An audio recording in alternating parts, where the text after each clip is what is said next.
welcome you guys introduce our signing class of 2020. It's a long process.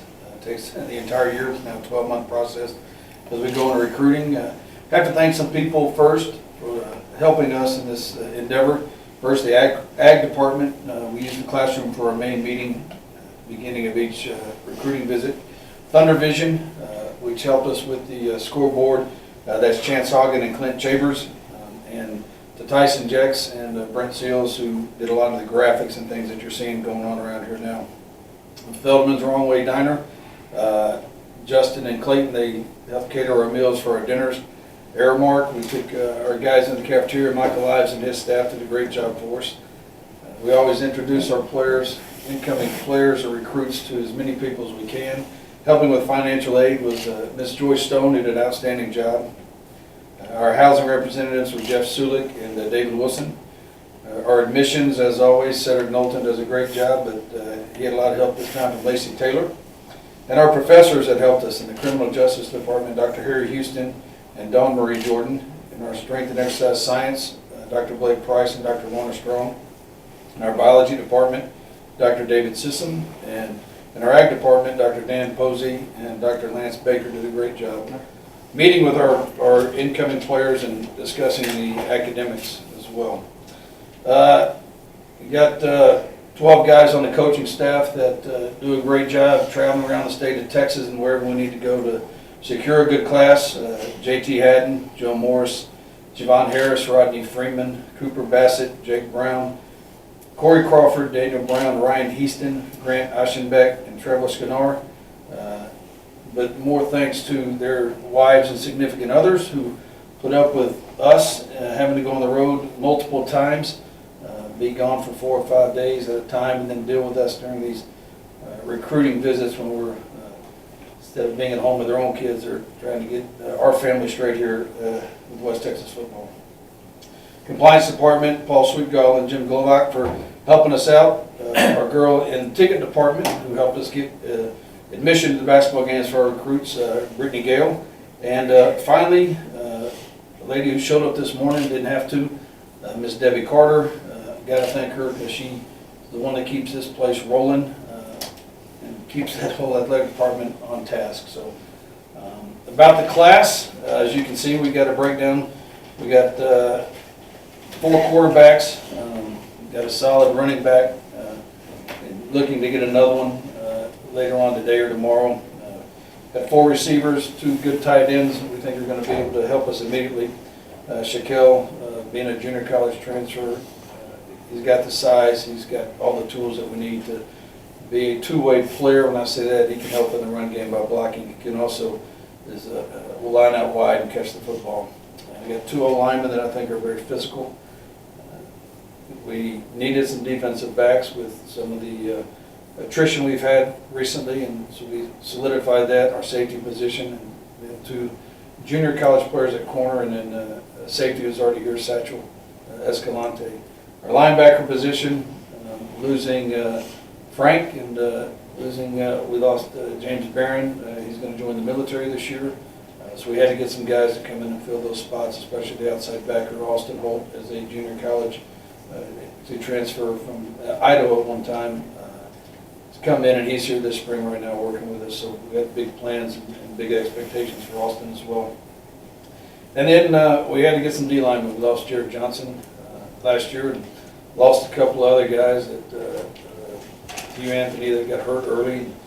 He's decided to hang it up because of an injury. And we felt like we needed some good interior guys. We got some good young guys in last year's class.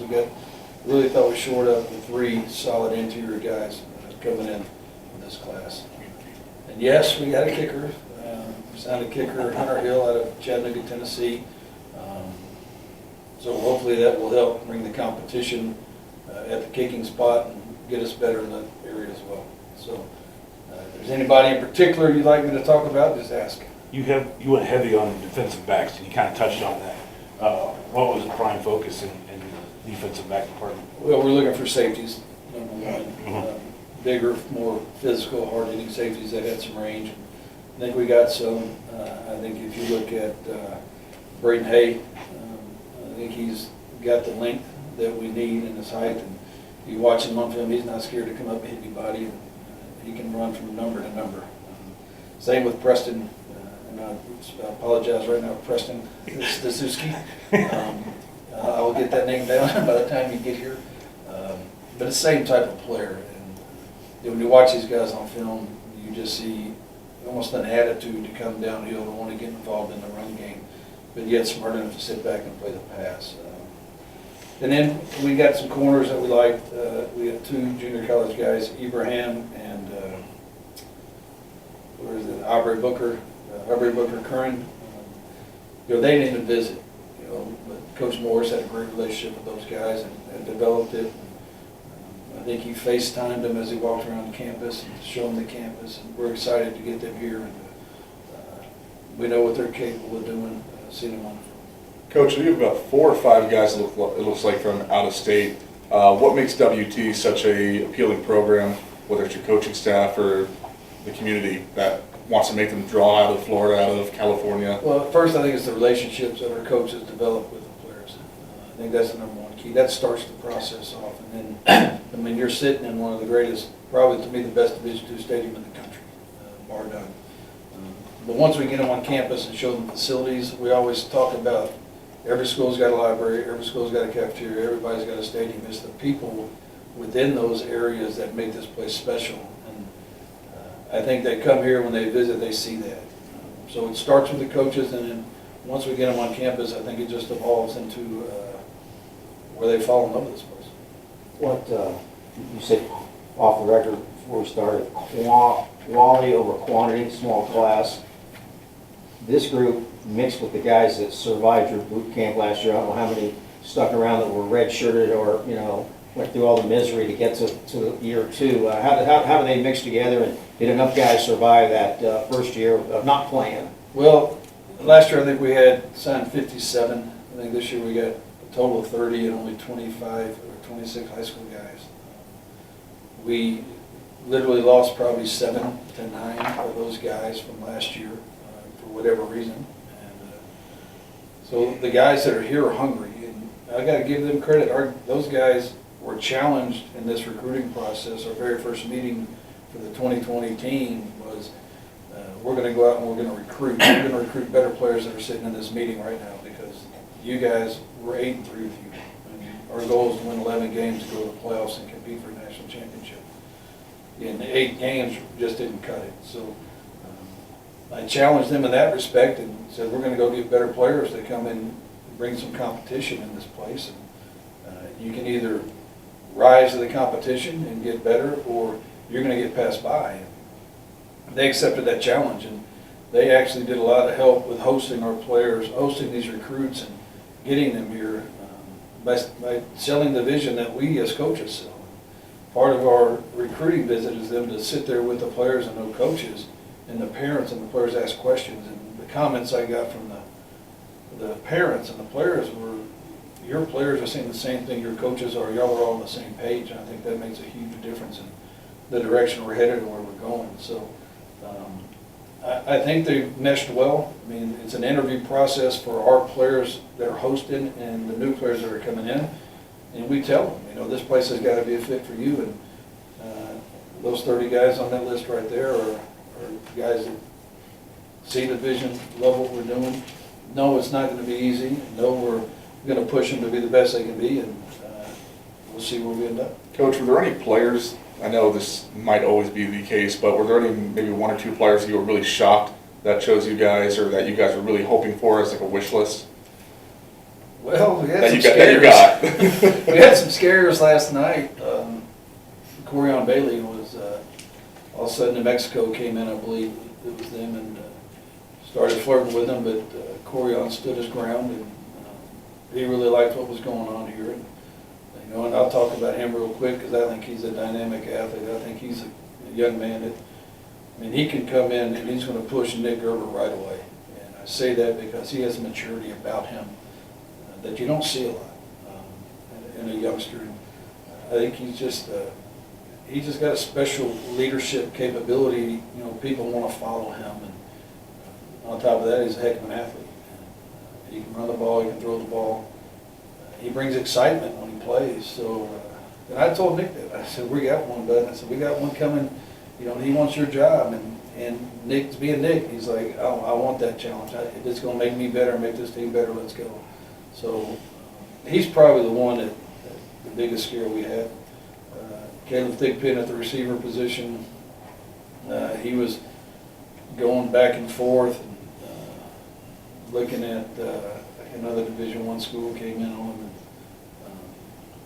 and he stood his ground, and instead of waiting until later, he decided this was the place for him. So we had a lot of that. We had a lot of guys that came and got picked away from people we had that were at one time committed or really strongly thinking about coming here. But you know that's going to happen when you're recruiting the type of guys we're recruiting. I think that shows that we're after the right type of guys and trying to go get the right type of guys to come be a part of us. What about a Brett Leach type kid? What do you like about him? I think if you look at the way he can stand in the pocket and way he can throw the ball, I think he's very good at that. He's got that sensibility about him too, where there's trouble coming and he can get out of it. He's got I won't say a cannon of an arm because it's going to get stronger, but he's got a very strong arm. And he's intelligent. I mean, he sees the field, and he's grown up in a football background and a football family. And he's a very good field general. He does not make a lot of mistakes. Well, when you went with this recruiting class in particular, are you thinking more along the lines of, okay, we have these needs to fill, or you think go along more along the mentality of, you know, stockpiling talent, that sort of thing for 3 or 4 years? Well, you always have needs to fill, but you're never going to pass up a talented individual. So we always look at how we can fill our special teams as well with good athletes. So I think we got a good mix here of athletic, very athletic group of young men, and we got a very good character group of young men. And the high school guys that we signed, their combined GPAs of 3.25. So I think we got the type of kids that we want to bring to West Texas A&M and be pillars of our community. Coach, you just mentioned the 3.25 GPA. In the very beginning, you thanked a whole list of people. I know it might not be the thing that you're an expert in, and maybe that's on the top of your mind, but in terms of academic programs, other programs WT offers, what were some of those that really attracted the kids if they did ask about, hey, do you guys offer this versus another school? We had Taylor Hickerson was really interested in the veterinary school and the progress going on here. And we showed him the buildings, and we had a guy from Bureau come in and talk to him, and he walked out of there and was just amazed at the possibilities that this school could give him. The ag department was extremely good, as always, and what we offer that nobody else has, the ability to really have hands-on learning here was really big for us. So I think we had some guys in the nursing program that came in, and we have a couple of guys in the nursing program, and when they always talk to me about the nursing director always tells me they're going to have some issues with practice, and I'm like, it's okay. And when they hear that from our players, that yeah, you're not going to miss class for practice, they'll work around it. I think it means something to those players that it's not just about football here; it's about more. We preach it. It's about being the all-around student, and it's not only athletically, it's academically and socially, and how you handle yourself. So we preach those things. Talk about the facilities. This time last year, it didn't look quite like this. Was it nice to have a finished product that people could see that took visits? It was nice to stay on campus and to go upstairs in the club and have our dinners up there and have the lights on in the stadium and flash the video board and have them going across it. I mean, it was just it was better. Felt more at home as compared to having to get on a bus and take them to a restaurant and things like that. So to keep it all on campus is what we really want to do and sell this campus at this university. So, and then when they go out there and they can stand out and they go on the field, and we took them through our pregame ritual, and you could tell there was some excitement as we started coming down the ramp and they could see the field. We had some players waiting down for them. It was really special how we did it. And, there's some things we're going to improve on. We're going to look back and see exactly what we did and see what we can do better. Now, this is your third recruiting class since you've been here. How's this maybe sort of similar, maybe a little different from the previous two in terms of what you wanted and what you were looking for in this group? Well, there's half the numbers, so everybody was a little happy that we weren't trying to do 60 NLIs instead of just 26 this time. But I think we're all looking for the same thing. I think we were just, might have been a little more picky. This time we went after some, what I would call some Division I type guys, and where we haven't thought that we could go and compete with them and get those type of kids. And this year we did, and I think it was evident that we were on those right type of kids because, you know, some got plucked away, and I mean, there's some here and there's some that turned down Division I offers to be here. So I think that's a great selling to our coaching staff and again this university. Go ahead. Your offense made big strides last season, and you're going to bring back a lot of returning offensive starters and players. What did you feel like you needed to add for your offense with this group? And We lost 3 talented receivers from last year's group. We got some really good young guys. They just don't have experience. So we wanted to get some receivers that were big and could challenge some of these defensive backs that are in this conference. So we're not done there. I mean, we're still looking for a couple of guys and see who falls through the cracks and maybe pick up a guy or two this summer. But I think, you know, just guys that fit our mold. The running back, Xavier Dotson, when y'all see him, he can line up anywhere. He's a 6'1", 200-pound back that can run, catch the ball. He can pass block. I think he's just a special talent that was hidden in the offense that they ran down at Leander. I think we got big plans for him almost right away if he can come in and handle it. So, and, you know, we wanted to get a couple of guys. We felt like last year we had a great offensive line class, and we weren't pressing to get, you know, a lot of offensive linemen, just not a lot of offensive linemen. But the 2 guys we got are 2 really solid quality guys. So we took a reach on a guy that went to a Division I AA school, actually 2 of them. And, you know, we were okay with that because if we landed him, that would be a great thing for us. But if not, we know we're still pretty solid where we are now. So I think that's the difference in how we recruited this year a little bit. Is we went after, we took a reach on some guys that we might not have done so in the past. I guess the battle, the pool of players is pretty much the same everybody's looking for. In terms of just, my answer is probably going to be yes, but how do you feel like you compared against with the other teams in the LSC? Because you all are going to be chasing some of the same guys around. I mean, and based upon the season you had, just barely missing the playoffs, so you have a lot to offer those guys and counter what the other teams are doing in schools? Well, you know, in all honesty, I didn't even look at what other teams have done today because we're just going to coach the guys we have. We can't worry about the guys that are going elsewhere. I mean, that's not.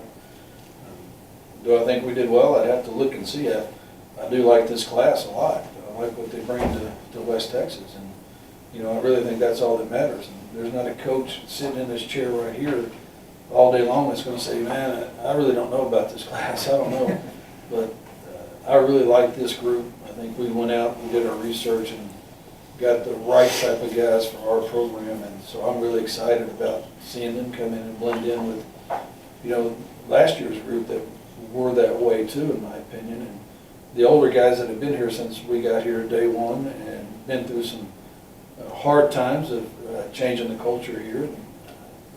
We've got a good mesh, and I think these guys are going to fit in, and we got about 6 months, 7 months before we know exactly where that takes us.